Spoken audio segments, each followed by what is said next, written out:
Alrighty, the Speaker of the House is in the House, and it's time to talk his race. The Dan Yorke State of Mind program is brought to you in part by Lookout Rhode Island and Takeo Comfort Solutions.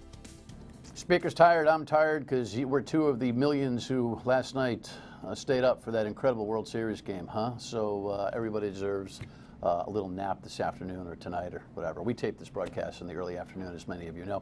Welcome aboard. I have no time for small talk. We got to get into it. So let's go to the rundown real quick and just mention what is kind of a big story today. By the way, the CVS company announced 250 layoffs. We just got that prior to the broadcast today. We'll dig into that early next week and certainly on the radio on WPRO. But new colonel of the state police, and I guess when you name a woman for the first time to an important position, it becomes the news story. Headline. First one, State Police Chief Captain Anson Pico has been the Director of Training at the Rhode Island Training Academy and has had a hand in both the training of troopers and municipal police officers. I've done a cursory review through law enforcement as much as I could after this announcement was leaked out last night and made today. It seems, and she's there she is, it seems that she is a very well-respected trooper. She does climb 7 positions, and that will be an organizational controversy, but the Rhode Island State Police kind of prides itself on doing the right thing. I've always said, although it's not a perfect organization, it is the last bastion of integrity we have here in Rhode Island, and the officers and the troopers, I think, will rally around her and give her a real good chance to be a good leader. We'll talk about the provocative nature of gender in this when we get a chance down the line. Maybe the Speaker's got a thought on that. And of course, this is the conversation. It's welcome relief. The only disappointment is that there's not more games to distract us from this awful presidential race, right? You saw the headline. If you haven't already, you've been sleeping under a rock. 8-7. Incredible. I spent a lot of time in Chicago in my younger years and have friends there, and I just I felt for them. I have a lot of friends in Cleveland, some of whom went to school with me.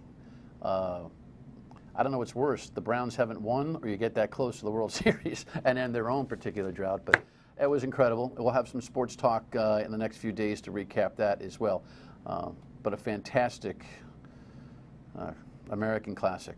And there they go. Alrighty, that's about all we have on that. Let's get to District 15. It's an important race. You know, we don't get a chance to really chronicle the 75 district races, but when the Speaker of the House is looking for re-election, it's obviously very, very important. We had his competitor, Steve Frias, on last night.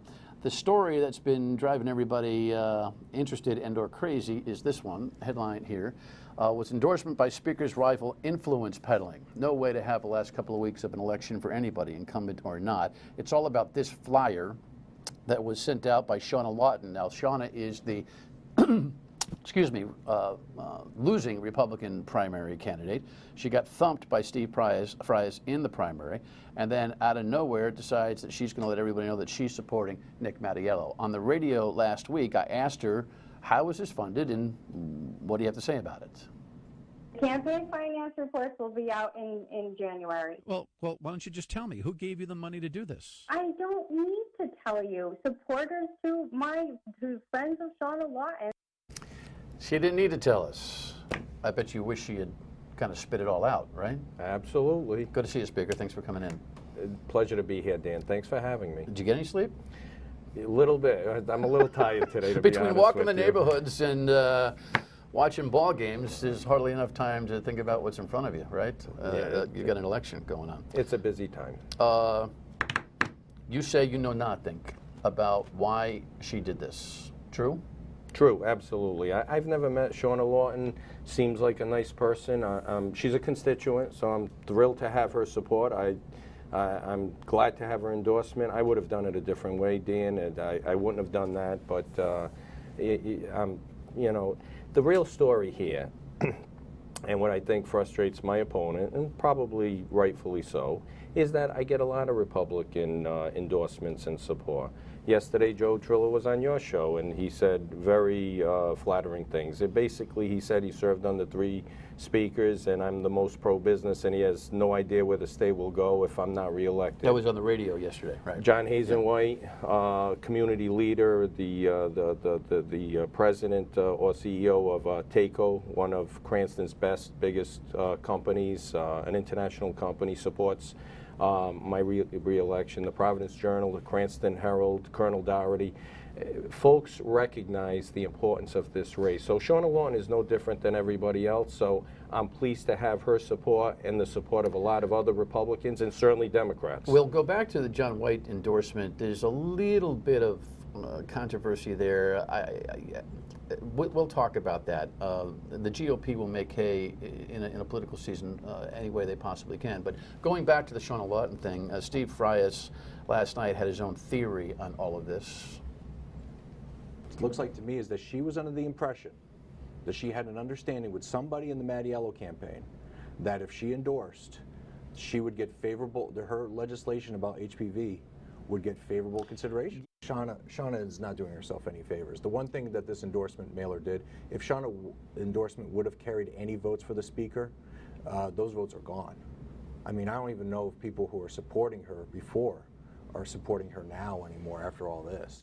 All right, so it's messy, and I don't know where the good guys and the bad guys are here. I've opined myself that Ms. Lawton seems to be a little bit of a loose cannon, but she seems to have this impression, or at least articulated an impression, that there was some kind of quid pro quo, that your campaign would, either directly or tacitly support a review of her HPV vaccine issue. And so clear up what you know about that. Well, what I can tell you, I hope to have her support. We are not considering HPV unless she or someone else can get the health department to look at it. I've always said that's a health department issue. It's a medical issue. I have no business, or any General Assembly has no business getting involved in a health department issue. I said it last session, and it's just simply factually correct. No legislation has been discussed, no piece, HPV, any other piece of legislation has been discussed by myself or anyone in my campaign during the campaign. It's not illegal or unusual for a candidate to say to a constituent, listen, Speaker, I'd like to vote for you, but I'm really focused on this issue. Well, Bill, we'll review that. I mean, you're door knocking. You're doing that. The difference becomes when someone is spending campaign money, or there's some kind of transactional situation that is either worried about and or alleged. You recognize the difference. It's not, absolutely. You'd have an open conversation, even the answer that you just gave, with any constituent who is concerned about the HPV virus, correct? Absolutely. And you know what? If Shauna Lawton wants to talk to me about the HPV vaccination, I'll be happy to. I'd wait a week.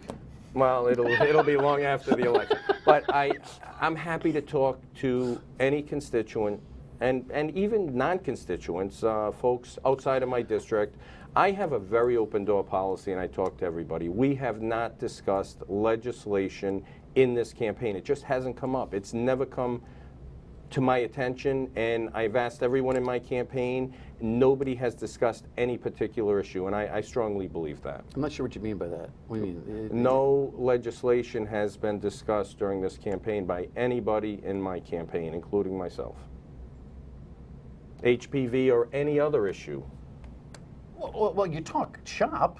Except prior accomplishments, things that we've done for the economy that are important. Pending legislation. Yes, or things I talk about. I talk about the car tax and things that I plan on doing next session. But I have not discussed with any constituent a piece of legislation they're interested in. Single piece of legislation. Got you. Well, just to wrap up this part of the conversation, Mr. Frias suggests that the story has kind of resonated in his door knocking. Here's his last thought on that.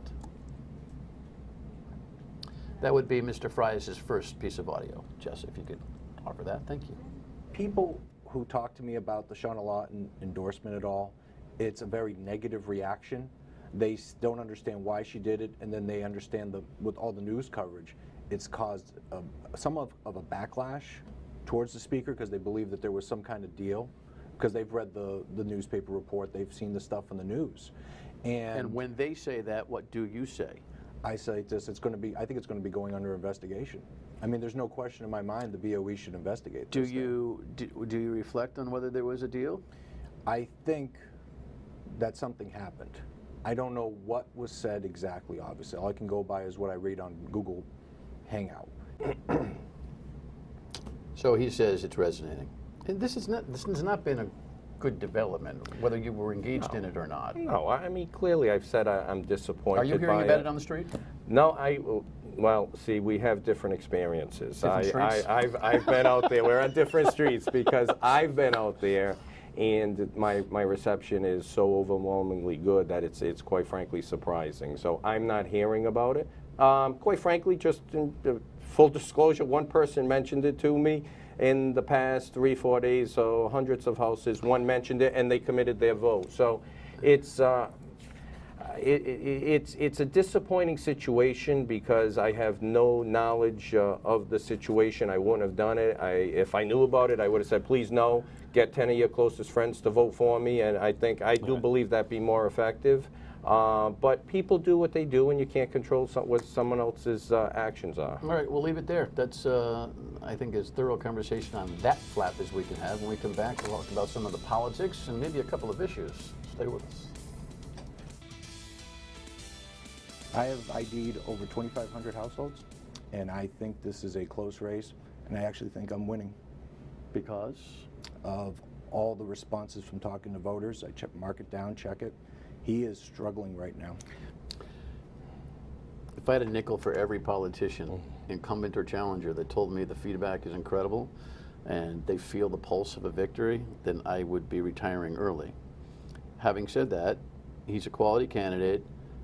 He presents a real serious issue for a lot of conservative, fiscal-minded people because you have, to your credit, moved on some pretty significant financial pieces of legislation and in some ways tongue-tie a Republican candidate. Johnny White, you mentioned him, John Hazen White Jr. In full disclosure, John is a personal friend of mine and also a sponsor of this broadcast.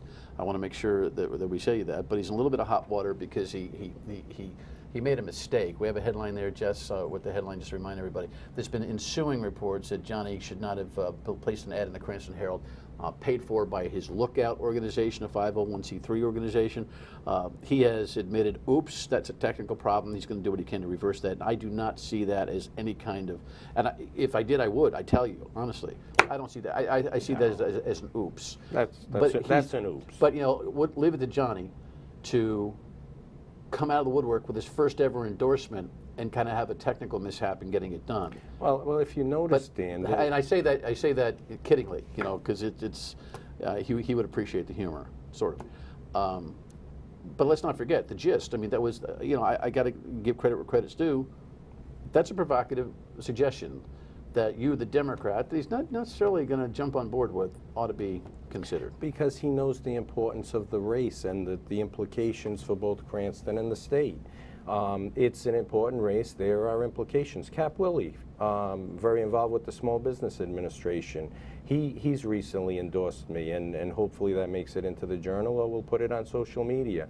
These are pro-business, pro-state folks. Joe Trillo, a Republican, an outspoken Republican for years. He's indicated once again that he's worked under a lot of speakers, and I'm the most pro-business, and the state's finally moving in the right direction, and he's concerned about the state at this point should the direction change overnight.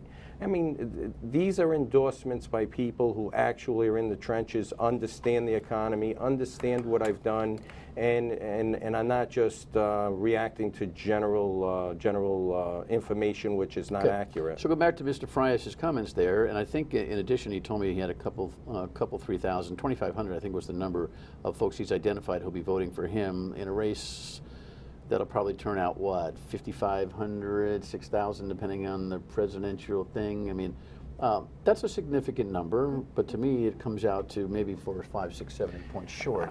Where do you think you are? I think that that's about the number that my opponent usually gets, so I'd say he's on target with where he should be. I can tell you we have significantly more than that, and we're on target to comfortably win this race. His cost per vote, though, will be a lot less than yours. We got a headline here that came out of the Journal today, I think. The election is the spending is raising eyebrows. Look, when you're the Speaker of the House, you're able to raise a lot of dough for things that I would dispute are legitimate. I'm not saying illegal, but illegitimate. You buy too many dinners for too many folks at the General Assembly. As we continue our working relationship, if you're reelected, hopefully we can have that conversation.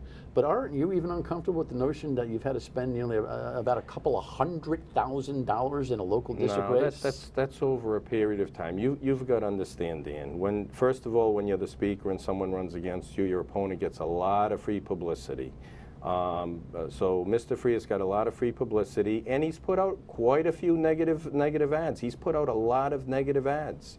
So I counter with positive ads, and when I look at all my achievements, and we do an ad for an achievement, a mailer per achievement, we've got a lot of mailers going out because we've got a good record that we're running on, and I'm informing the public, and I'm getting good feedback on that. And the other thing you have to understand is there's so much independent money out there nowadays that Mr. Frias and candidates that independent money is supporting is going to. So you need resources. Has there been a lot of independent money in your race? Not so much in my race, but in other races across the state. The truckers are sending out a lot of money. And other groups are spending a lot of money. So I spend some money on helping other members defend against this outside money. All right, we'll talk about that when we come back. The truckers had a press conference today. They don't like the Roadworks program. The speaker reworked the Roadworks program. He supports the Roadworks program. We'll talk a little bit about the inside Democratic politics too. Stay with us. Do you think you'll retain your majority position should you win this write-in candidacy? Have you talked to the speaker about that? I haven't talked to the speaker, but I have every expectation that I will retain that position. I thought that was interesting. John DeSimone, your majority leader, was in here in that seat, obviously, a couple of weeks ago. He got upended in his primary, and he's doing a write-in candidacy. He got some attention in the last news cycle for a significant amount of spending for that. He asserts that all's good. And if he wins, he's still your right-hand guy. Is that true? Well, I've indicated that I'm supporting the Democratic nominee, Marcia Ranglin-Vassell. And so my expectation is that she's going to win. You know how difficult it is to win a write-in campaign. My anticipation is that Marcia wins, and I mean, should John win, we'll have a conversation between myself and the caucus, and we'll look at that. But are you disappointed that he lost? You have to win your races, and all races are local. They're in your community. So he lost for whatever reason. I'm not going to speculate at this point. You do a head count up there. I mean, it's important to keep like-minded folks on the conservative side with the kind of the left influence that's growing in the General Assembly, and you're known to help other campaigns. It's all part of what leadership is all about. Yeah. It seemed to me he was kind of out on his own and didn't pay much attention to his particular race, and maybe got a little overconfident and got caught. Yes? Well, I will say this. I've been out since June knocking on doors. Everybody knows I've been working hard knocking on doors, and I think your community appreciates that. I call all my friends and colleagues and suggest they do the same thing. Now, to the extent that John didn't do as much as he possibly could have, that's, well, you support we're all responsible for what we do in our own districts. You support his opponent because she won the primary. Yes. I mean, and that's you playing good Democratic boss, right? Yes, so, well, and the community spoke. You've got to respect the will of a community. I always say, even as Speaker, I don't hire the people that are my colleagues. Community send them, and whoever they send, we respect and we work with, whether they're Democrats or Republicans. Well, let's not kid each other. From time to time, you will try to do what you can to keep the numbers of people that you want there. You will work these elections, especially if you don't have your own distraction in a competitive race. But but then you respect the will of the voter at the end of the day. Understood. It's a funny juxtaposition that you have to deal with here. But she won the primary, so you're with her. Yes. If she loses the general to John DeSimone, the question comes back to you, does he retain his majority seat, and what does your gut tell you? My gut tells me that I'm going to have a conversation with my caucus. Because? Oh, because at this point... Why point... is it not automatic? We're supporting a different individual right now, and there's been a lot of interest in it right now, so it's...